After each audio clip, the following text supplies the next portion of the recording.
Hey guys, it is Andrea here at VW Family Farm, and I want to take just a few minutes with you guys here today. I've had something on my mind, and that is, what would I do differently if I was starting over? If I was back at the beginning of starting this farm and homestead, what things would I change? So as I was thinking about what things I actually would do differently if I was starting over, I was thinking about how when you watch YouTube videos or you talk to people that have been farming or homesteading or whatever the case may be for a while, one of their top advice, and I've actually given this advice to people and I've heard Ben give this advice, is don't get too many animals. Like, start slow, build slowly and all that. And while that is true, I don't want to discourage you guys if something is on your heart. Like maybe you're wanting to go into the egg business, for instance, and if you take just everyone's advice at face value of just get a few chickens, I mean, that's not going to really set you up in the egg business right away, if you know what I mean. So let's back up for a second. We started our homestead farm, what have you, in 2012. We have lived here a long time before that, and we gardened and we had some chickens and things like that. But for the most part, we had not really tried to raise much of our own food. We just gardened to have some fresh things to eat in the summer. Preserve some of those. I knew how to can. My parents, I come from a long line of canners and people that live the country type lifestyle. So I knew how to can and things like that. But for the purposes of what we call modern homesteading, raising a bulk of your own food, we started that about in 2012. And when we started, we jumped in with both feet. We knew what we wanted. We actually did know what our goals were, but we jumped in and we got several different animals that were not what we were looking for. They were just what we could find, to be honest with you.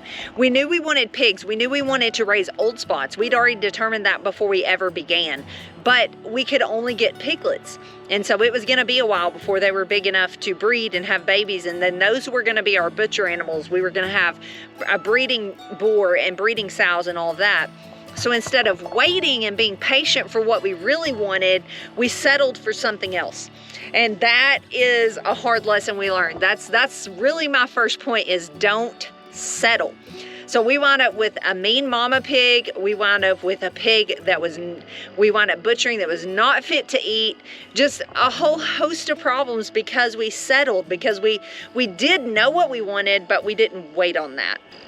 So I guess my main first point advice is not necessarily don't get very many animals, because like I said, it depends on your goals, and no one on YouTube or no one even that you go listen to speak in person is gonna know your goals. So if their advice is start small, they may not know what you have in mind, and maybe starting small will prolong your progress and success. So I feel like that's a very broad piece of advice, but I would definitely 100% recommend sit down and do think out your goals. What are your goals for your farm, and what type of animals are you wanting to raise? And do be patient for those. So I'm actually squatted down out here in my back garden, and that is my next thing I would like to address. Is you might not be in a place where you can start right now. Maybe you are in town. Maybe you're years away from being able to buy a farm or a homestead or a little bit of land. But no matter where you are, almost everyone can grow some food via a garden. So I get pictures all the time of people growing on patios, decks of apartment buildings, just all kinds of small spaces. You can garden just about anywhere. It doesn't take a lot of money to get started. Buy you some pots and buy you some potting soil. If you will even go to the store and look for torn bags, you can get those for sometimes 25 cents. You can get seeds for very cheap. No one is gonna just 100% say you have to order those from someplace online. Just go to your grocery store and buy some cheap seeds and get started. That is a great way to get your foot in the door, and that's what I wish I had done, is focused more on gardening at the beginning to learn how to do that well while the animals were growing, and growing a lot of our food in the form of vegetables and fruit and things like that. That's so healthy. It's so good for my body to get out in the sunshine. It's good for my mind to get out and work hard. So I wish while I was waiting on some of those animals I mentioned before that were actually the type of animals I wanted to grow, focused on gardening. That could be in some sort of pots, that could be in a small raised bed. There's any number of things you could do to grow some food while you're waiting either to get a place for animals or to find, have some land, have the money for the fences and all the things like that. My next piece of advice, and this may be the one that's most important to me to get across to you guys, is do your own thing.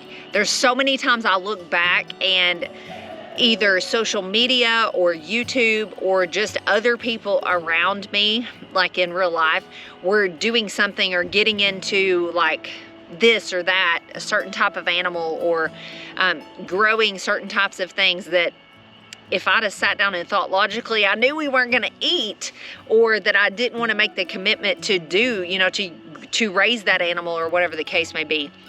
So I just want to encourage you guys, before you even start or before you get a new animal or you decide to go a lot bigger on your garden, just take stock and think, is this something I really want to do because I want to do it?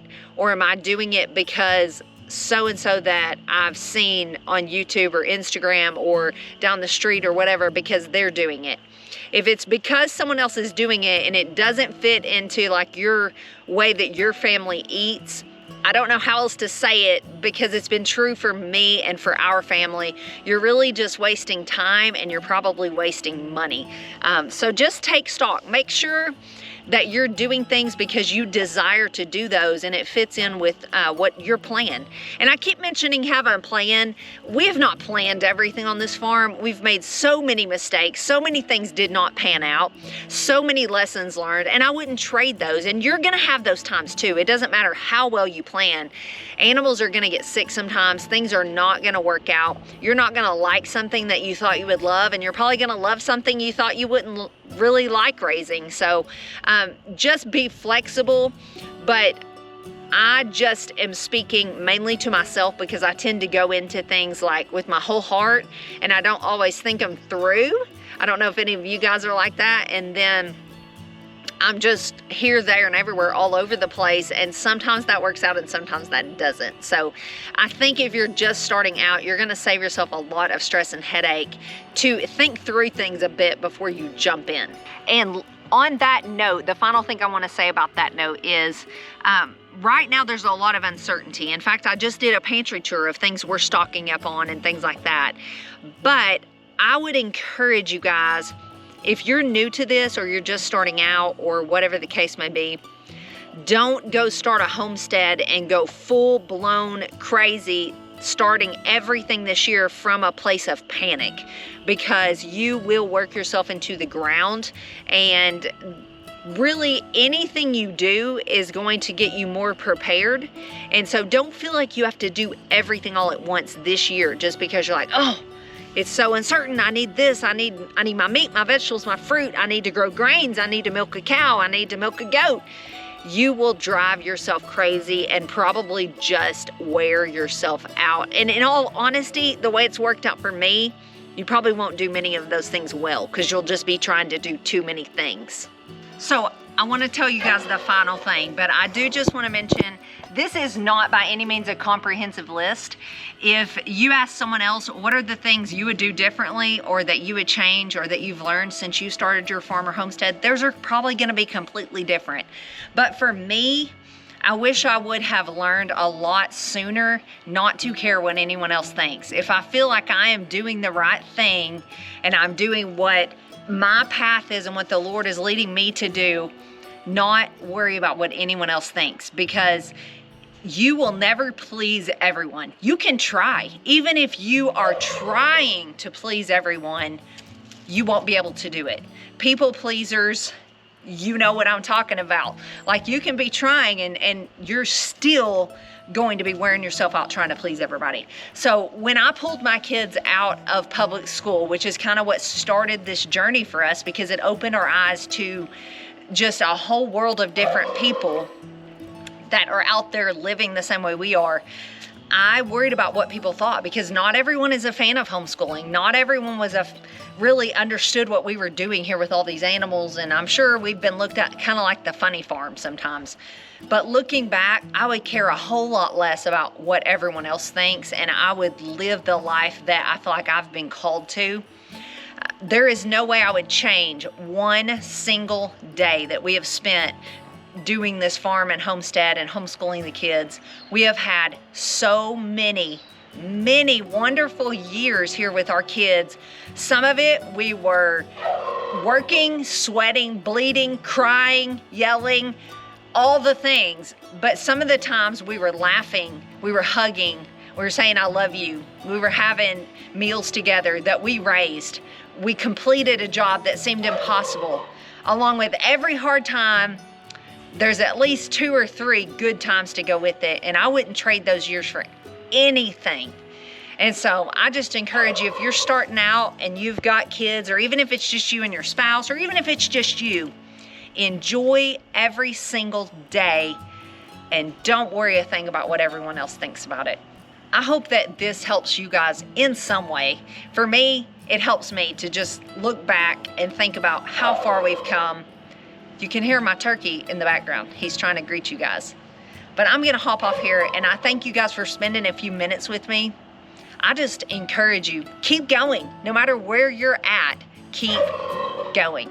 I'll see you later. God bless.